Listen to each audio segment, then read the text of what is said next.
Hello students आज हम बुद्धि यानी कि इंटेलिजेंस एंड इंटेलिजेंस के टाइप के विषय में अध्ययन करेंगे। जैसा कि आप जानते हैं हम असेसमेंट फॉर लर्निंग सब्जेक्ट के अंतर्गत बुद्धि पढ़ रहे हैं, तो हमें बुद्धि पढ़ने के बाद उसका मापन भी पढ़ना हुआ।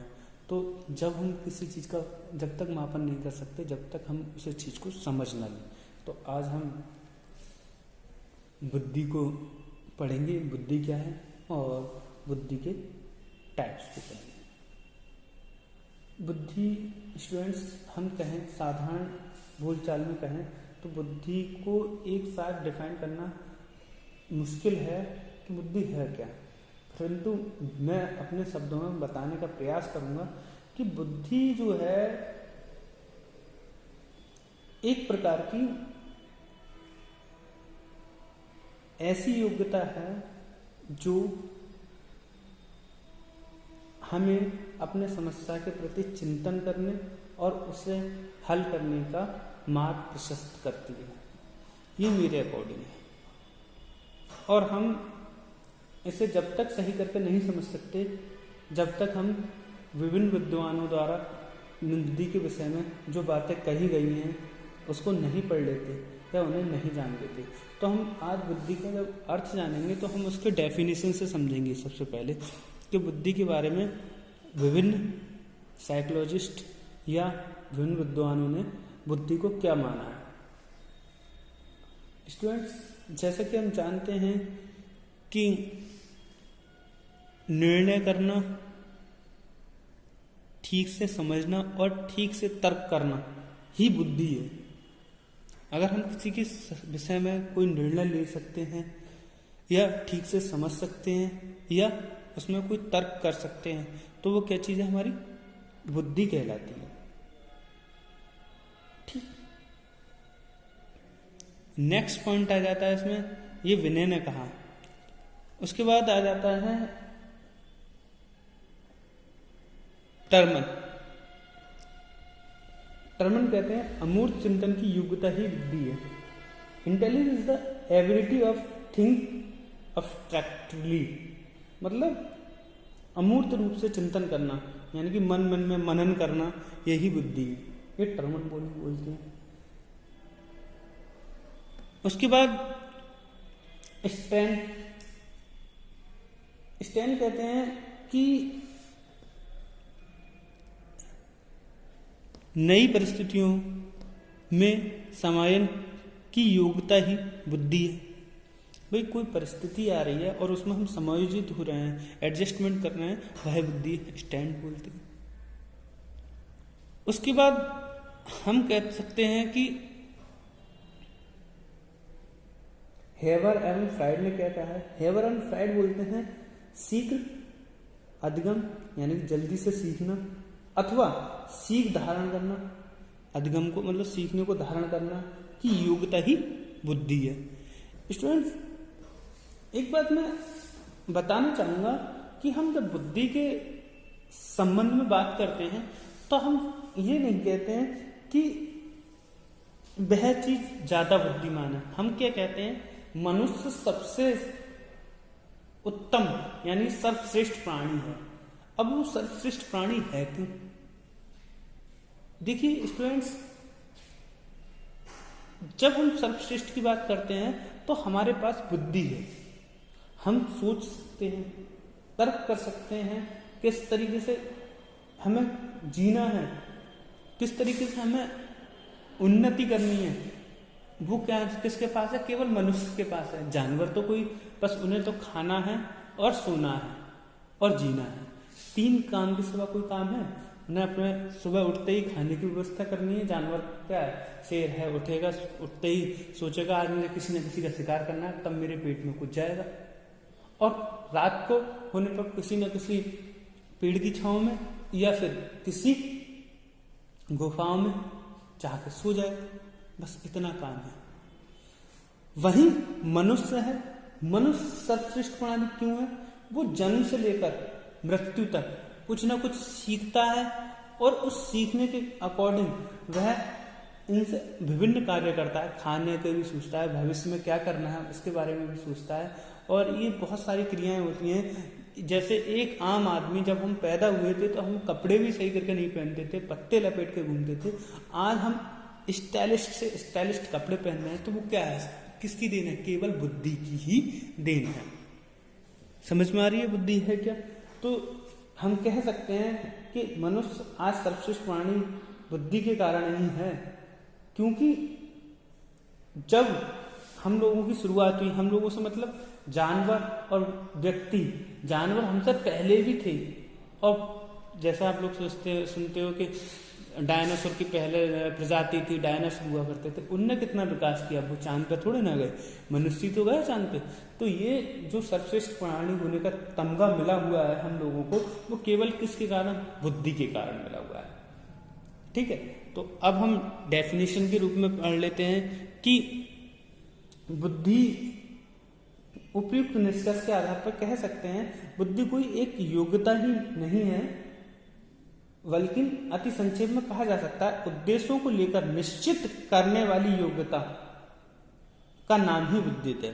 भाई जैसी उद्देश्य है उसके आधार पर हम एडजस्टमेंट कर रहे हैं, तो वह क्या कहलाएगी? हमारी बुद्धि कहलाएगी।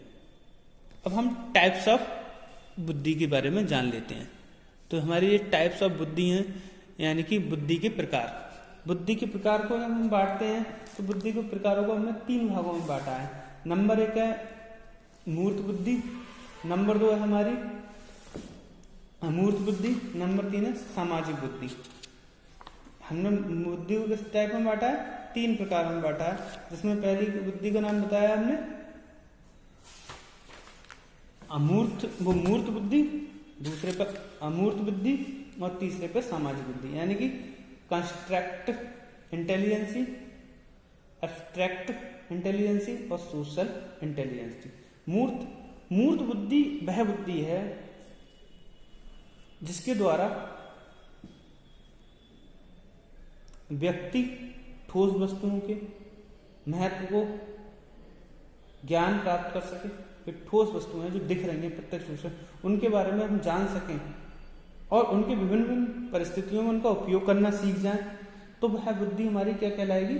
ठोस बुद्धि या मूर्त बुद्धि कहलाएगी। मतलब जो चीज हमें दिख रही है, जैसे हम पेड़ में लकड़ी है, लकड़ी का किस तरीके से यूज करें, तो वो चीज क्या कहलाएगी? हमारी मूर्त बुद्धि कहलाएगी। हमारे पास लकड़ी थी, लकड़ी से टेबल कैसे बनानी है या फिर चेयर किस तरीके से बनानी है, तो ये क्या हो गई? मूर्त बुद्धि हो गई। तो मूर्त बुद्धि में कुशल कारीगर आ जाते हैं, कुशल व्यापारी आ जाते हैं। अब कारीगर कोई भी हो सकता है, चाहे वो कारपेंटर हो, चाहे वो दर्जी हो, या फिर कोई राजमिस्त्री हो जो घर बनाता हो, या फिर कुशल इंजीनियर हो, या फिर कोई व्यापारी हो। तो ये जो लोग होते हैं वो कौन सी मूर्त बुद्धि के होते हैं? वो होते हैं मूर्त बुद्धि के, यानी कि कंस्ट्रक्टेड इंटेलिजेंस। अब एब्स्ट्रैक्ट जो इंटेलिजेंस होती है अमूर्त बुद्धि होती है। अमूर्त बुद्धि कौन से व्यक्तियों के अंदर होती है?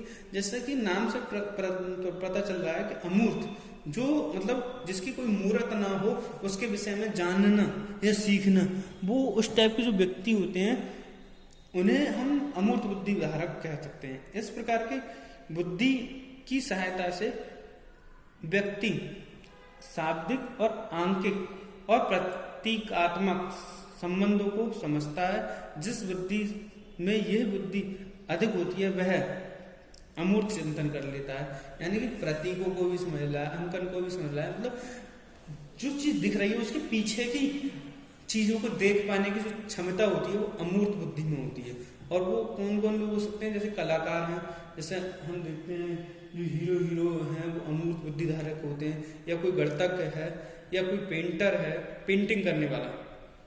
पेंटर मतलब इससे नहीं है घर पोतरा, जो पेंटिंग करते हैं, जैसे लियोनार्डो दा विंची, इस टाइप के जो पेंटर होते हैं वो भी कौन से होते हैं? अमूर्त धारक बुद्धि धारक होते हैं। अब बात करते हैं हम सोशल बुद्धि की, यानी कि सामाजिक बुद्धि की। सामाजिक बुद्धि होती क्या है स्टूडेंट्स?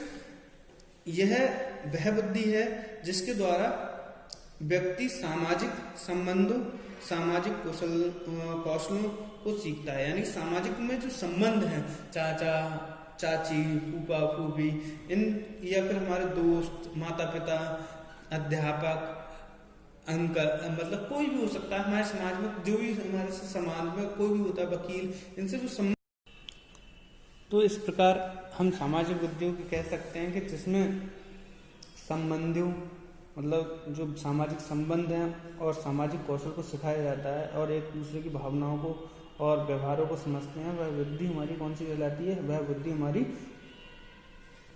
सोशल इंटेलिजेंस कहलाती है। इसमें जैसे नेता आ जाएंगे या सामाजिक सुधारकर्ता जो होते हैं, सामाजिक कार्यकर्ता होते हैं, वो आ जाएंगे। नेक्स्ट सबसे इम्पोर्टेंट पार्ट है कि बर्नर के अनुसार बुद्धि के स्वरूप। बर्नर ने भी बुद्धि के जो स्वरूप बताए हैं उन्हें विशेष रूप से ध्यान में रखना हमें होगा ही होगा। बर्नर ने भी हमें 3 स्वरूप बताए हैं। एक जनकीय क्षमता के रूप में बुद्धि, जैसे जेनेटिक जो बुद्धि होती है, जो जेनेटिक कैपेसिटी वाली जो बुद्धि होती है, उसको क्या बताया है?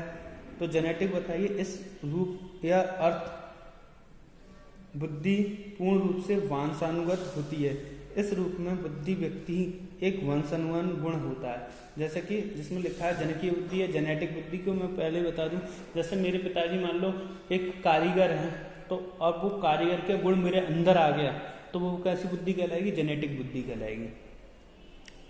जैसे हम देखते हैं बहुत सारे क्रिकेटरों के बच्चे क्रिकेटर बन जाते हैं, तो क्या है उनकी, और बहुत सारे एक्टर्स के बच्चे जो एक्टिंग करते हैं उनके बच्चे हीरो बन जाते हैं, तो क्या है? वो जेनेटिक बुद्धि रहती है।